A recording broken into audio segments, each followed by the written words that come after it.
पश्चिम बंगाल में धमाका हुआ है। पश्चिम बंगाल की राजनीति लगातार मतदान के दौरान भी हमने देखी, लगातार हिंसा हमने वहां पर देखी, हत्याएं वहां पर देखी। ऐसा क्यों हो रहा है और ऐसा रुक क्यों नहीं पा रहा, क्या समझ आता है?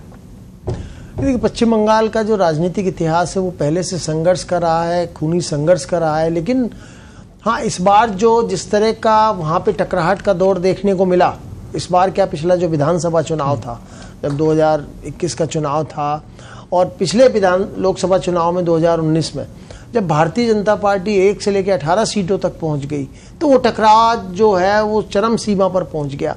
और विधानसभा के चुनाव भी इसी तरह खूनी हिंसा, संघर्ष, मौत, कब्जे, ईवीएम लूटने की घटनाएं दिखी थी। और अब जैसा लग रहा था कि जो एग्जिट पोल आ रहे हैं उसमें दिखा रहे हैं कि भारतीय जनता पार्टी शायद पिछली बार 18 मिली थी, ममता बनर्जी को 22 मिली थी, इस बार भारतीय जनता पार्टी 24-25 सीटें अगर लेती है, तो वो जो वहां पे खूनी संघर्ष है या जो सत्ता पर बने रहने की जो एक लालसा है, अभी विधानसभा चुनाव हालांकि दूर है, वहां पर 2 साल है, लेकिन फिर भी ये जो राजनीतिक इतिहास फिर से दोहराया जा रहा है, ये दुर्भाग्यपूर्ण तो है। लेकिन राजनीति के अंदर, किसी भी हिंसा के अंदर एक व्यक्ति दोषी नहीं होता। आमने सामने से जब दोनों होता है, कम्युनिस्ट और कांग्रेस का, जैसे मैंने पहले जिक्र किया है कि लंबा खूनी संघर्ष हुआ है, वहां पे 10-10, 15-15, 20-20 लोग मरते थे। तो बंगाल के जो चुनाव हैं बिल्कुल रोचक हैं। और एक बात मैं ये कह सकता हूं कि अगर जो इंडी गठबंधन है वाकई उसमें कांग्रेस, कम्युनिस्ट और ममता बनर्जी पार्ट है, वो अगर मिलके लड़ते बंगाल के अंदर तो शायद तस्वीर दूसरी होती। कांग्रेस और कम्युनिस्ट पार्टी भले ही एक भी सीट नहीं जीते, लेकिन उनका जो वोट बैंक है वहां 6-7% है, वो अगर छिटकता है, जैसे अधीर रंजन चौधरी है बहरामपुर में, जो पिछली बार जी वहां पे कांग्रेस ने 2 सीटें जीती थी बंगाल में, उसमें एक वो भी थे, 4-5 बार से वो लगातार चुनाव जीत रहे हैं। वहां टीएमसी ने यूसुफ पठान जो क्रिकेटर रहे थे, वहां उनको उतार दिया। तो अल्पसंख्यक वोटों का डिवाइडेशन, ये एक जानी-बूझी रणनीति थी कि ममता बनर्जी की वहां पर अधीर रंजन चौधरी से नहीं बनती।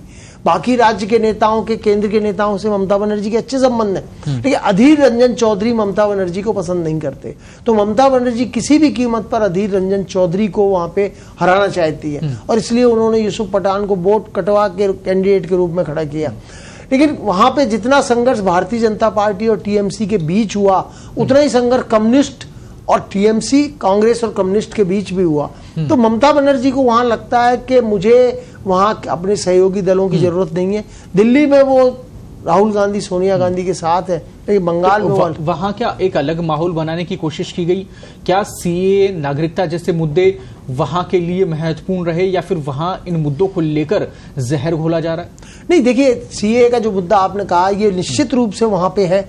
और जितने भारत में घुसपैठियों की जो समस्या है, वो जितनी पश्चिम बंगाल में है, बांग्लादेश का जो बॉर्डर लगता है, वहां से जितनी घुसपैठ की समस्या है, वो भारतीय जनता पार्टी के वहां बढ़ने का, आप कल्पना कीजिए, जो पार्टी 2014 के चुनाव में 1 सीट जीतती है, वो 18 सीटें जीत जाती है। कैसे जीतती है वो?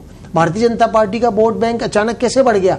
तो ये मुद्दा मायने रखता हूं। ये बिल्कुल ये मुद्दा मायने रखता है। और भारतीय जनता पार्टी अगर एग्जिट पोल को हम सही माने, और अगर 26, 25 या 24 सीटें भी जीतती है, मैं तो कह रहा हूं तृणमूल कांग्रेस से 1 सीट भी ज्यादा जीतती है, वो 22 सीटें जीतती है, तृणमूल 20 जीतती है, तो भी भारतीय जनता पार्टी की एक मनोवैज्ञानिक उसको एक बढ़त मिलेगी। और आने वाले चुनाव में आप देखिए कि 77 से लेके 2011 34 साल कम्युनिस्ट पार्टी का लगातार शासन रहा, और 47 से 77 तक कांग्रेस का शासन रहा।